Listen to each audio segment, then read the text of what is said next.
सबसे पहले अली अमीन गंडापुर साहब वाला जो एपिसोड है उसके बहुत ज़्यादा आफ्टर शॉक्स आ रहे हैं। और गंडापुर साहब ने एक स्टोरी दी। उन्होंने कहा जी कि मैं किस तरीके से रात गुजारी, मैंने आपको पूरे वीलॉग में बताया। और वो रात गुजारने के बाद मैं कैसे उतरा, कैसे मैं निकल गया, किसी की नज़रों में नहीं आया। फिर कैसे मैं एक पहाड़ चढ़ गया बहुत ऊंचा, फिर मैं खैबर पख्तूनख्वा वाली साइड पे उतर गया, फिर वहाँ पे गाड़ी मिली, फिर कैसे बहुत सारे अजला से घूमते हुए एक रास्ता लेकर मैं पहुँचा पेशावर में।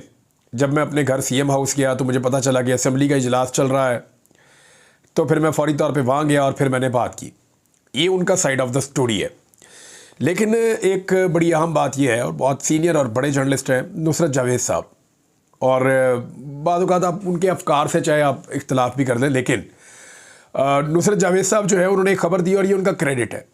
उन्होंने 5 घंटे पहले बताया, और उनके ट्वीट जो है उसका लुबे लबाब ये था कि अली अमीन गंडापुर अगर अचानक से नमूदार हो जाएं और आ जाएं असेंबली के इजलास में, यानी वो उन्होंने पहले बता दिया कि ये होगा, अली अमीन गंडापुर साहब अचानक असेंबली के इजलास में आ जाएंगे। उस वक्त पाकिस्तान में किसी के फरिश्तों को भी इस बात का आइडिया नहीं था कि अली अमीन गंडापुर असेंबली के इजलास में आएंगे। अब ये उन्हें कैसे पता था, जबकि खुद अली अमीन गंडापुर को नहीं पता था कि असेंबली का इजलास हो रहा है और मैं जब जाऊंगा और मैं उसके अंदर बाद में मुझे पता चलेगा और मैं वहाँ पहुँच जाऊंगा।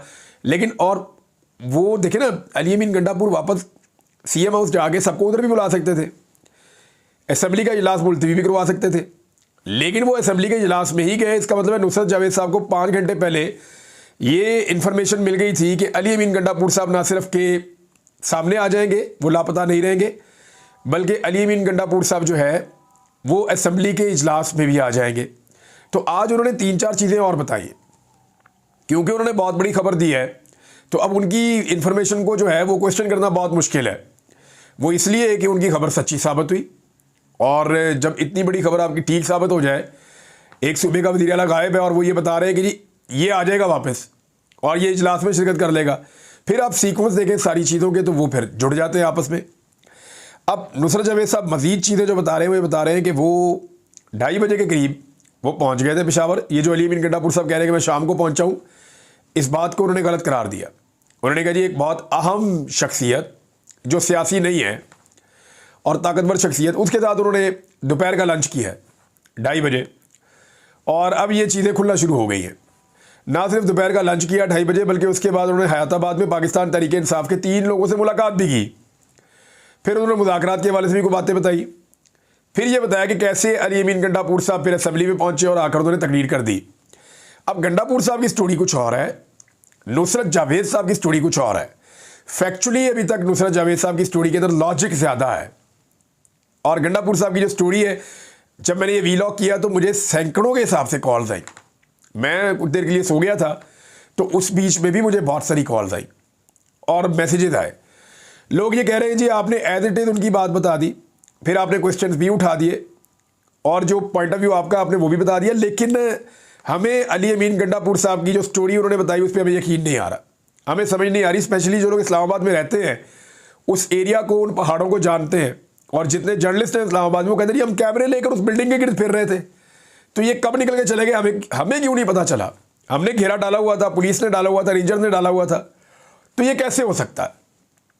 बहरहाल इन सवालों के जवाब जो है वो अली अमीन गंडापुर साहब ही दे सकते हैं, लेकिन उनके बारे में एक के बाद एक डेवलपमेंट हो रही है। अब गंडापुर साहब के वापस आने के बाद उन्होंने एक जुमला बोला था कि हालात बेहतर हो जाएंगे और अच्छी खबर आएगी, और उम्मीद रखनी चाहिए हमेशा अच्छी खबर के लिए। लेकिन पाकिस्तान तहरीक इंसाफ के लिए 3-4 बुरी खबरें गंडापुर साहब के लापता होने से वापस आने तक के दरमियान और वापस आने के बाद जो है अगले 24 घंटे में 4 खबरें आ गई हैं। एक खबर तो ये है कि इमरान खान साहब की बहनों का मजीद उनका रिमांड हो गया। उन्हें पहले पेश नहीं किया जा रहा था, पेश किया गया तो उनका रिमांड हो गया है। हालांकि हम सब जानते हैं, वीडियो मौजूद है, कि अलीमा खान और उनकी दूसरी बहन जो है वो बिल्कुल एक पार्क में साइड पे खड़ी थी, डी चौक में भी नहीं थी, और ये 2 खवातीन थी जो खड़ी थी। दफ़ा 144 की खिलाफ वर्जी भी नहीं हो रही थी, इनके पास कोई हथियार भी नहीं था, और पुलिस के साथ इन्होंने मुज़ामत भी नहीं की, तो कोई कानून इन्होंने नहीं तोड़ा, लेकिन इसके बावजूद उनका रिमांड हो गया। एक तो ये चीज़ है। दूसरा, मैं आपको क्लियरली बता दूं कि इमरान खान की बहनों से पाकिस्तान तहरीक इंसाफ में कुछ लोग नाराज़ हैं। और वो इस बात का तस्करा करते रहते हैं और वो ये कहते हैं जी कि इमरान खान की बहनें बाहर आके जो बातें करती हैं इमरान खान से सुन के उनका इम्पैक्ट होता है, तो हमारे ऊपर प्रेशर बनता है, तो इनको चाहिए कि ये नॉन पॉलिटिकल है, इनकी सोच पॉलिटिकल नहीं है, हम क्योंकि सियासी लोग हैं तो इनको बाहर आके ये स्टेटमेंट्स नहीं देने चाहिए। अब वो बहनें उनका भाइयों ने जो कहता है वो बाहर आके कह भी देती है बाद औक़ात, और हो सकता है इमरान खान साहब उनको कहते हो कि तुमने बाहर जाके ये बात करनी है, वो उन पर ट्रस्ट करते हैं, वो उनकी बहनें, तो वो फिलहाल अब उनकी बहनें भी अंदर हैं इस वक्त, तो ये सूरत हाल है। दूसरी 2 डेवलपमेंट्स और है इमरान खान के हवाले से कि इससे पहले वो सिर्फ कैद थे और अब वो अगले 12-13 दिन के लिए कैद तन्हाई में चले गए हैं इमरान खान साहब। कैसे? पंजाब हुकूमत ने जो है वो ये फैसला किया है और सुप्रिटेंडेंट ने ये रिकॉर्ड भी दे दिया है और उन्होंने ये बता भी दिया है कि 18 तारीख तक अडियाला जेल के अंदर जितनी भी मुलाकातें होनी हैं वो सारी कैंसिल कर दी गई है। यानी 18 तारीख तक कोई भी शख्स जाकर इमरान खान साहब को जेल में नहीं मिल सकता। आज 7 अक्टूबर है, तो 18 अक्टूबर तक इमरान खान साहब से जेल में ऑफिशियली मुलाकात नहीं हो सकती। अब पाकिस्तान तहरीक इंसाफ जाएगी, जाकर हाई कोर्ट में अपील करेगी, केस जस्टिस आमिर फारूक साहब के पास लगने के ज़्यादा इम्कान आते हैं और वो सिक्योरिटी के नाम के ऊपर इसको कितना डिले कर सकते हैं, ये लेट्स सी क्या होता है।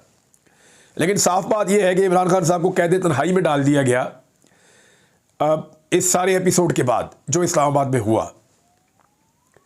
दूसरी चीज़ जो हुई वो ये हुई कि इमरान खान साहब का एक केस चल रहा था अल-कादर यूनिवर्सिटी वाला।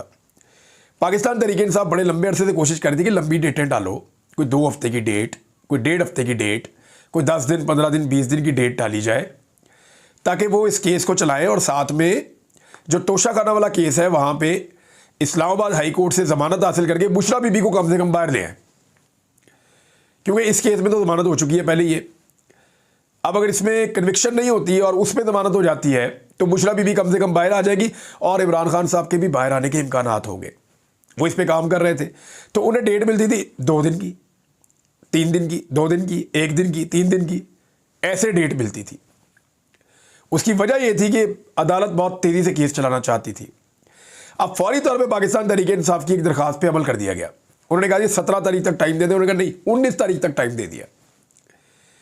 यानी ये जो समाअत होती थी ना अदालत में, इसी में मीडिया जाके इमरान खान साहब से खबर लेके आता था और क्योंकि सारे मीडिया को पाकिस्तान को इंतज़ार था कि इस्लामाबाद वाला जो एहतजाज है उस एहतजाज के बाद अली अमीन गंडापुर के साथ जो कुछ हुआ या जो वो बता रहे हैं उसके बाद इमरान खान साहब का ओपिनियन एहतजाज के बारे में, आईनी तरमीम के बारे में और अली अमीन गंडापुर वाले एपिसोड के बारे में क्या है, ये मीडिया जानना चाहता था। लेकिन मीडिया की इमरान खान साहब से मुलाकातें ख़त्म हो गई, क्योंकि केस चलेगा तो मुलाकात होगी। तो केस की तारीख पड़ गई है 19। अब 19 तारीख तक इमरान खान साहब का केस नहीं सुना जाएगा, उनको मीडिया नहीं मिल सकता, फैमिली और वकील और सियासतदान उनको 18 तारीख तक नहीं मिल सकते। तो 19 को केस है, 19 को ही बाकी लोग मिलेंगे।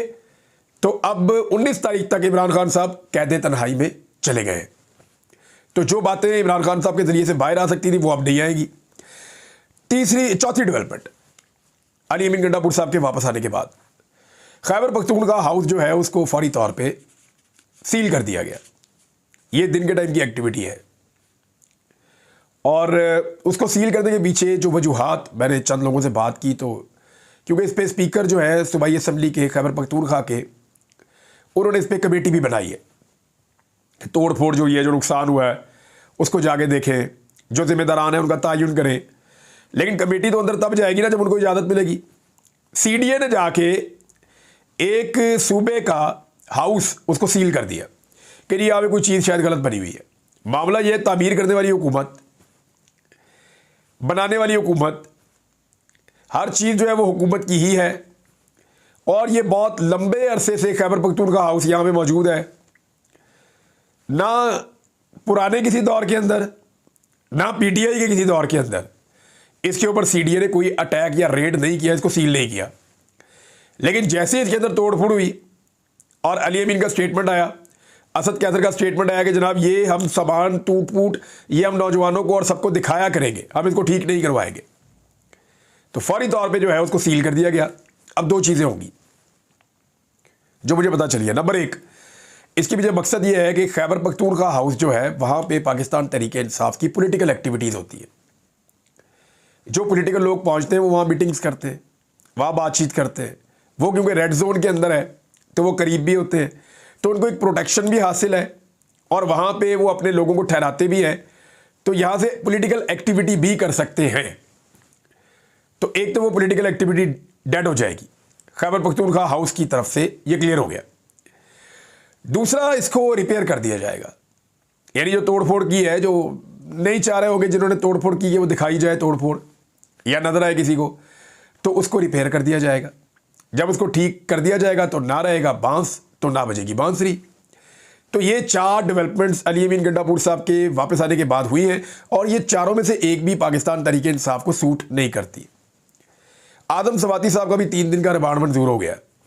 मैंने जब गंडापुर साहब को कल रात बताया कि जनाब आदम सवाती साहब भी गिरफ्तार है, तो उनको पता नहीं था। उन्होंने कहा नहीं वो तो गिरफ्तार नहीं है। मैंने कहा जी वो गिरफ्तार है और उनको पकड़ लिया गया है। तो फिर उनका जो है वो अब 3 दिन का रिमांड आदम सवाती साहब का भी हो गया है। तो ये है जी ओवरऑल सिचुएशन इमरान खान साहब की, पाकिस्तान तहरीक-ए-इंसाफ की, गंडापुर साहब की, खैबर पख्तूनख्वा की हुकूमत की। एक चीज़ मैं आपको और बताता हूँ, अली अमीन गंडापुर साहब ने जिस किस्म के एहतजाज किए थे और जितना जोर लगाया था, हत्ता कि ये जो इन्होंने लॉन्ग मार्च किया है ना, डी चौक तक पहुँचना, ये बहुत बड़ा कारनामा है, ये हर आदमी नहीं कर सकता। वो विजुअल्स आप देखें कैसे 40-40, 30-30 कंटेनर इकट्ठे खड़े किए हुए हैं। उनको हटाना आप समझे पहाड़ सर करने के बराबर है, लेकिन उनको हटाकर ये पहुंचे बहुत बड़ी बात है। लेकिन उसके बाद जो हुआ वहाँ पे सवालात उठ रहे हैं और पाकिस्तान तहरीक-ए-इंसाफ में जो अली अमीन गंडापुर साहब के एक मुखालिफ ग्रुप था वो एक्टिव हो जाएगा और ऑब्वियसली उनको होना है। ये उनका टाइम है। तो पॉलिटिक्स में तो यही होता है कि जब आप कमज़ोर होते हैं तो आपका मुखालिफ जो है वो उसको अपनी ताकत बनाता है। लेकिन ओवरऑल नुकसान इमरान खान साहब का हो रहा है क्योंकि आईनी तरमीम के लिए बड़ी तेज़ी से काम हो रहा है।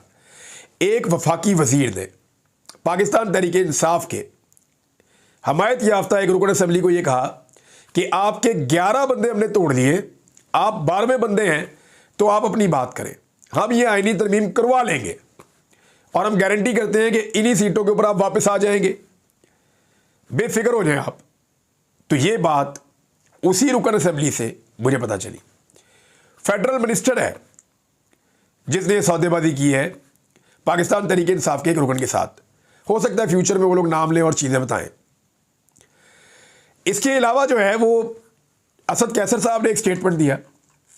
उनका ये क्लेम है कि हमारे MNAs को ख़रीदने के लिए बाकायदा पैसा खर्च किया जा रहा है और इस वक्त जो ऑफ़र है वो उन्होंने बताई। उन्होंने कहा जी इस वक्त जो ऑफ़र है वो लगभग पहुंच चुकी है 12 करोड़ रुपए तक, यानी 12 करोड़ रुपए तक ये ऑफ़र पहुंच गई है और पाकिस्तान तहरीक-ए-इंसाफ के MNAs को खरीदने की कोशिश की जा रही है। 25-30 करोड़ तक भी जा सकती है, यानी अरबों रुपए के अंदर भी अगर ये आईनी तरमीम हो जाए तो घाटे का सौदा नहीं है। मैंने आपसे कहा कि सारी चीज़ें रिवर्स हो सकती हैं। आईनी तरमीम होगी तो 10 साल के लिए फारग है। फिर आईनी तरमीम रिवर्स करना इंतहाई मुश्किल और नामुमकिन किस्म का काम है।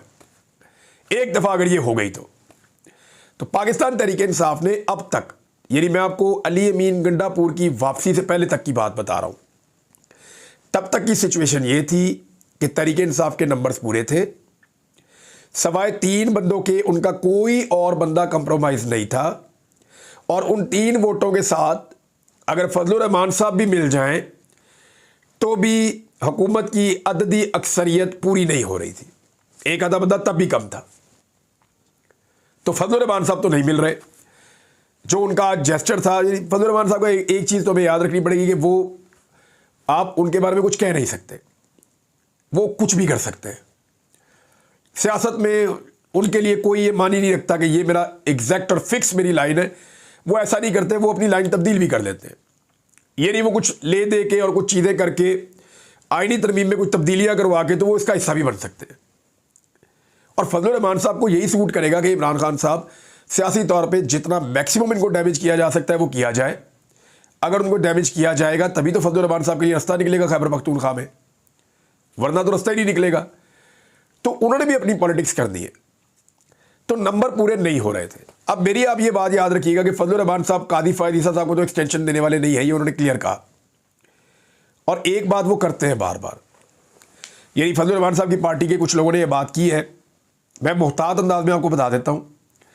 उनका ये क्लेम है कि जी कादी फायद ईसा साहब ने अभी जो है वो तफसीली फैसला जारी नहीं किया मुबारक सानी केस का, तो ये भी हम इंतज़ार कर रहे हैं और वो हम चाहते हैं कि वो भी तफसीली फ़ैसला जारी हो जाए।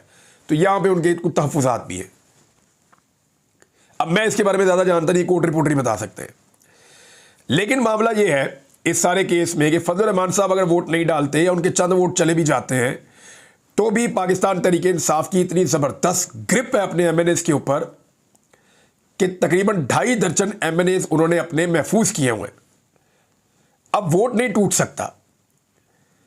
अगर तो ये आप समझ लें कि आईनी तरमीम हो गई और ये MNAs कंप्रोमाइज हो गए और ये MNAs उन कमीन गांवों से निकल कर पहुंच गए जहां पे जाकर इन्होंने वोट डालना है, तो फिर आप लिख कर रख लें कि लोगों के जितने शकूक व शुबहात हैं वो सारे दुरुस्त हैं खैबर पख्तूनख्वा हुकूमत के हवाले से। फिर आप लिख लें कि कंप्रोमाइज हो गया मामला, क्योंकि आईनी तरमीम मुमकिन ही नहीं थी कि हो जाती। और अभी जब मैं आपसे बात करूं तो अब तक नहीं है, लेकिन अगर ये आईनी तरमीम हो जाती है तो फिर आप समझ लें कि ये मामला तय थे। इन मामलात के तहत इमरान खान की बहनों को अंदर रखा गया, इन मामलात के तहत इमरान खान साहब से मुलाकातें बंद करवाई गई, इन मामलात के तहत जो है वो खैबर पख्तूनख्वा हाउस को भी सील किया गया ताकि वहाँ एक्टिविटी ना हो सके। इन्हीं मामलात के तहत जो पाकिस्तान तहरीक इंसाफ के रोला डालने वाले लोग हैं वो सारे मुकदमात में भाग दौड़ रहे हैं। इन्हीं मामलात के तहत एक पार्लियामेंटी पार्टी की लीडर है सरताज गुल वजीर, वो भी गिरफ्तार कर ली गई। तो इन्हीं मामलात के तहत अगर MNAs भी कंप्रोमाइज़ हो जाते हैं और आईनी तरमीम हो जाती है तो फिर समझे ये एक डील का नतीजा है। इससे बाहर फिर आप नहीं देख सकते, फिर आपके पास कोई और ऑप्शन रहेगी नहीं। फजलुर रहमान साहब गए थे जी, जो फ़लस्तीन के हवाले से एक कॉन्फ्रेंस हुई थी, उसके बारे में मैं बात करता हूँ नेक्स्ट वीलॉग में, वो इंपॉर्टेंट है, उस पर बात करते हैं। एक बड़ा अफसोसनाक वाक़या दहशतगर्दी का पाकिस्तान में कराची में हुआ, उस पर भी बात करते हैं। बाकी चीज़ें शेयर करता हूँ, लेकिन पाकिस्तान तहरीक इंसाफ को अब जो हिकमत अमली है वो ये है कि अदालत का वो दरवाज़ा खटखटाएं, कोशिश करें कि इमरान खान साहब से मुलाकात हो और मौजूदा सिनेरियो के अंदर उनसे ओपिनियन ली जाए और उनसे इंस्ट्रक्शन लेके अपना आगे का रास्ता बनाएं। देखते हैं अब होता क्या है। अब तक के लिए इतना ही, अपना ख्याल रखिएगा, अपने इस चैनल का भी। अल्लाह हाफ़िज़।